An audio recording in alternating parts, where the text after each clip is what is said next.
Wanted to make a quick video of how to install the Ecobee4 thermostat and actually replace specifically the Honeywell thermostat that actually routes to or is wired to what's called an EIM, or equipment interface module, I believe.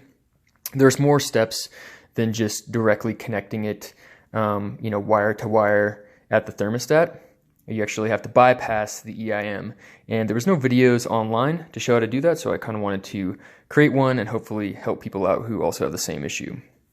So this is the original Honeywell thermostat that I was using, and basically when you take off the faceplate, it doesn't have the R wire, the common wire, green wire, yellow wire, etc. It actually has 1, 2, 3.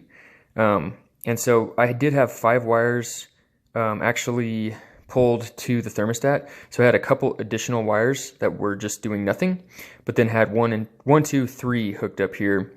And these actually communicate down whatever you're doing on this thermostat to the EIM, or the equipment interface module. So I'm going to take you down to the basement and show you what that looks like. It was drilled into our furnace when we bought the house, and I'm going to show you how to actually bypass that and then hook this up as well. So we're down here in the the basement where we've got the furnace. We've got this EIM board here, and then you can actually see I've just cut all these wires off that were coming from the furnace, coming from the actual thermostat, and that's where those 1, 2, 3 wires were being pulled to. They were connected here, and then also wires that were connected up to the condenser, to the AC unit.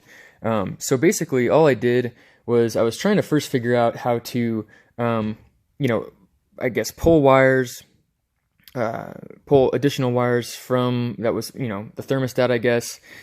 But essentially what I had to do was just bypass this completely.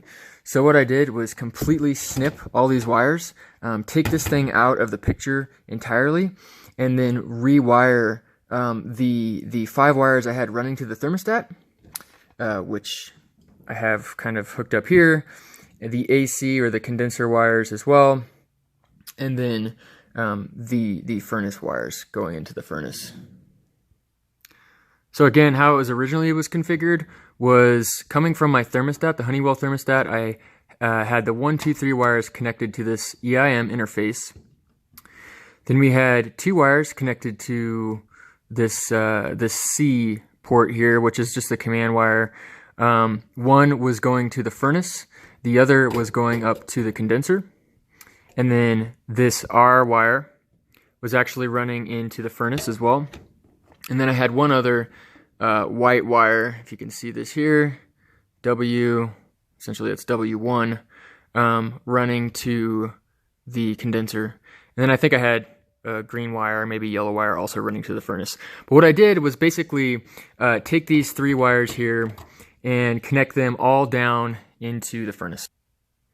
So all I did here was take these wires that were originally connected to all these different ports here, and basically splice them together with wire nuts to those 1, 2, 3 wires. So I cut those 1, 2, 3 wires, spliced them into the appropriate areas here, and then also ran the condenser wires as well, and connected those over here. So we see we've got 2 coming from the common wire. As if you can see the actual letters, it's hard to see here, but WC. We've got the white wire, the command wire, red wire, green wire, yellow wire. And then I've just basically combined them all to the 1, 2, 3 wires that were originally being pulled to the thermostat. So now I have 5 working wires up at the thermostat, and then also spliced together those condenser wires and ran them to the thermostat as well. So completely bypassed this EIM.